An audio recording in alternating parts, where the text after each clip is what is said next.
Okay, this almost sounds like it'd be a good St. Patty's Day dessert. But let's try it. So anyways, so it's gonna be a pistachio bundt cake. So I got one package of white cake mix. I got pistachio pudding, 4 eggs. I did not get the creme de menthe. Even as a liqueur, I didn't want to get one of those because I know I'll never use it. Also, I did not want to get one where you make it into some kind of special like Italian soda or drink with creme de menthe. I would never buy one, and I didn't want to research to see if there was any small ones, like, you know, in the mini shots or something about this big. Anyway, so, I I bought Andy's mints, mixed them up in the Hershey syrup, so maybe it'll have that minty taste to it. I know, weird, but it's already chocolate, so we're not added into the chocolate. Anyways, oh, right, so, and then I got the half a cup of the oil. I got, so it's not quite 1 cup of water, so 1 cup of water less 2 tablespoons. So you want 1 cup of water, but you need to take out 2 tablespoons. Yeah, there you go.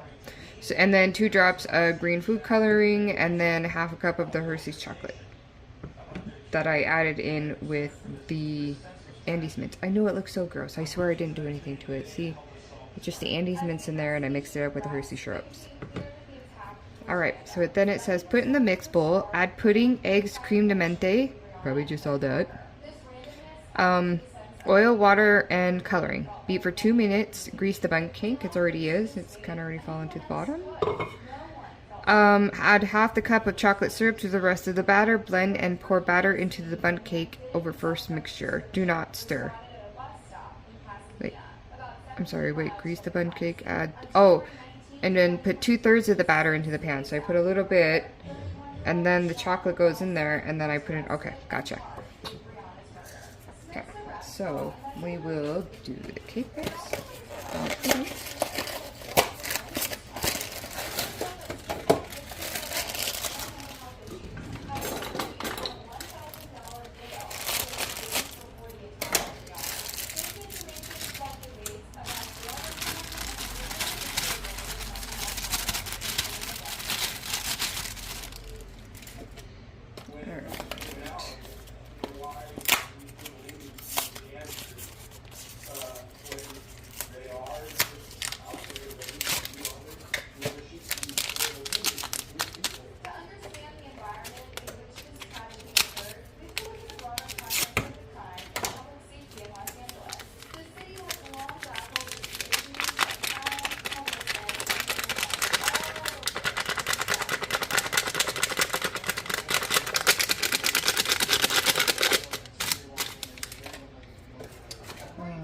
And then the 4 eggs.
So we use the bundt, and then it says put about the 2/3.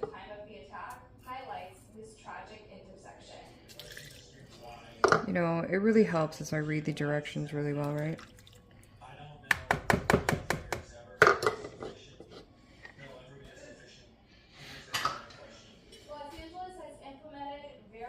initiatives to address these interconnected issues. The city has increased funding for homelessness services, mental health programs, and community-based crime prevention efforts. However, the efforts of these programs remain the top.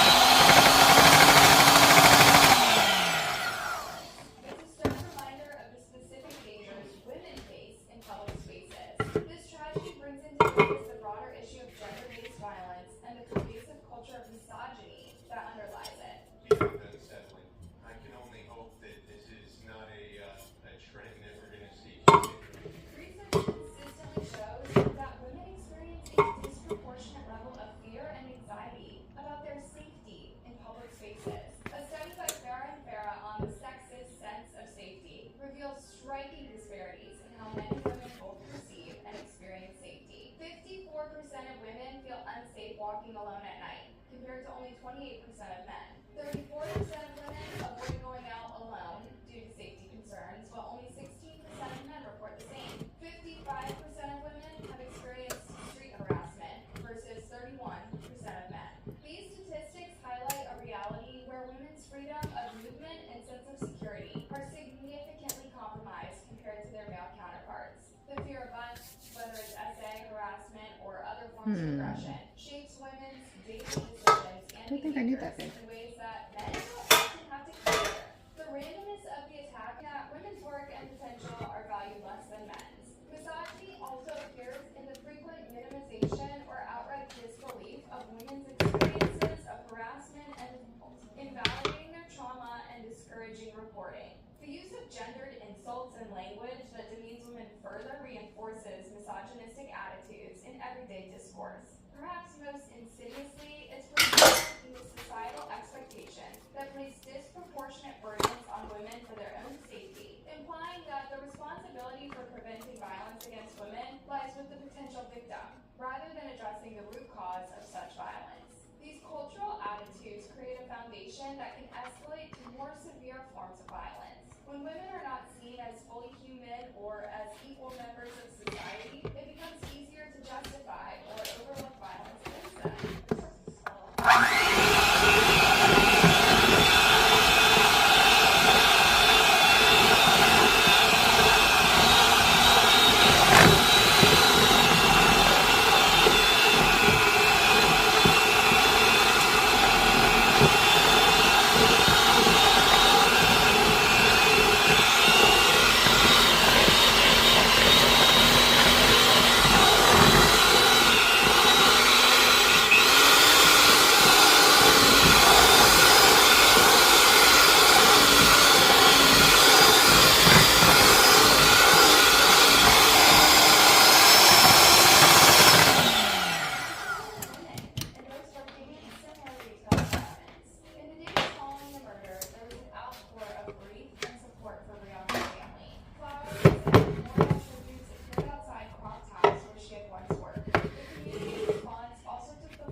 Commercial areas, while others argued for more comprehensive approaches to addressing homelessness and mental health issues. The case became a flashpoint in ongoing discussions about criminal justice reform, bail policies, and the handling of individuals with mental health concerns.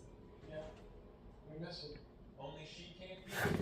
So it's a day to kind of just celebrate and enjoy each other's company and really think about her throughout the day. On what would have been Brianna's 25th birthday, her dad organized a run in her memory. All of her friends and loved ones gathered to say a kind word for her and ran in silence as they thought about this tragic story. The case of Brianna Kupfer serves as a call to action for our society. It compels us to examine the systems and cultural attitudes that allow such violence to occur and work toward meaningful change. There are several key areas where action is desperately needed. Addressing misogyny and gender-based violence is paramount. We must implement comprehensive education programs in